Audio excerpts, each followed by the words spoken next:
저희 안과에 안구 건조증으로 오시는 분은 전체 환자의 한 4분의 1 정도로 상당히 많습니다. 안구 건조증이라고 하면 먼저 눈물을 만드는 눈물샘이 마르는 건데요.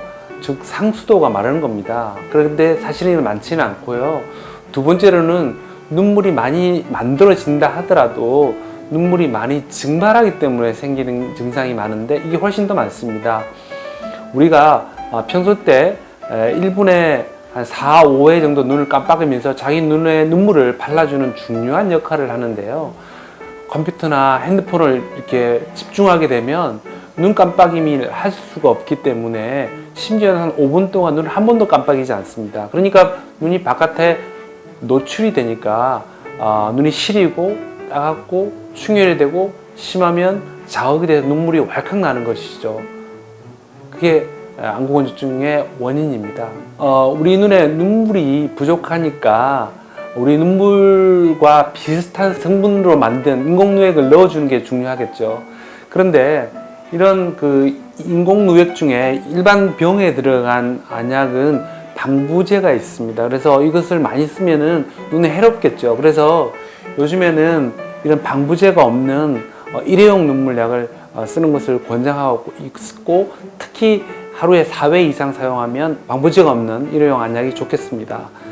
더 증세가 심하신 분들은 인공누액을 한 10배 이상 농축시켜 놓은 이런 젤 타입 안약이 좋고, 특히 주무실 때는 우리가 눈물이 생리적으로 안 만들어지기 때문에 이런 젤을 넣고 주무시는 게 좋습니다. 이렇게 인공 눈물을 처음 쓰지만은 이렇게 해서 낫지 않은 경우에는 우리가 다음 방법으로 넘어가야 되는데요. 집에서 부엌에서 싱크대에 검은 고무막이를 막으면 물이 내려가지 않는 것처럼 우리 눈에도 눈물이 만들어져서 빠져나가는 입구, 소위 누점이 있는데 누점을 실리콘 막이로 막게 되면은 자기가 만들어진 눈물이 증발하지 않고 빠져나가지 않고 자기 눈에 머물러서 눈물이 저장이 되는 그런 누점 폐쇄술을 할 수도 있습니다. 네, 요즘은 젊은 분들이 컴퓨터랑 스마트폰을 많이 사용하게 됩니다. 그 때문에 안구 건조증이 많은데요. 그래서 컴퓨터나 스마트폰을 하실 때는 인공 눈물을 중간중간에 넣어주고 사용하시는 게 좋고요. 중간중간에 눈을 깜빡하는 게 중요합니다.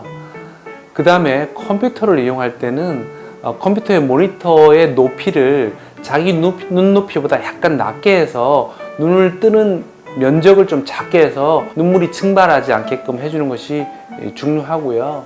그 다음에 컴퓨터나 스마트폰을 쓰시게 되면 1시간 정도 쓰시면 되게 한 10분 정도는 쉬시면서 눈을 휴식하고 바깥에 있는 경치를 보시고 하시면 좀 더 안구 건조증을 증상을 좀 줄일 수 있다고 생각합니다. 네, 우리가 긴장하게 되면 입이 바짝바짝 마르는 것처럼 눈도 같이 마르게 됩니다. 그래서 특히 컨디션이 안 좋을 때는 물을 많이 마셔주는 것이 안구 건조증을 예방하는 데 큰 도움이 됩니다. 그 다음에 환경의 습기가 문제가 되는데요.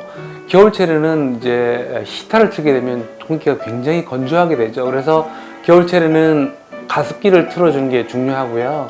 여름에는 에어컨을 많이 트는데 에어컨 역시도 실내 습도를 많이 낮추게 됩니다. 그래서 에어컨 사용을 많이 줄이는 게 좋고요.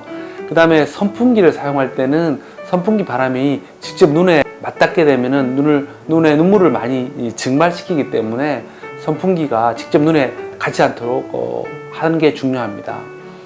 또한 요즘에는 운전을 많이 하시는데 운전을 하면 역시 집중하기 때문에 눈을 깜빡이지 않기 때문에 신호등에 만났을 때 차가 멈췄을 때는 눈을 잠시 감거나 깜빡이는 게 중요합니다. 그래서 이제 눈 건강을 위해서, 특히 안구 건조증을 위해서 우리 모두 눈을 깜빡하는 눈 깜빡임 운동을 했으면 좋겠습니다. 여러분 눈을 깜빡 하세요.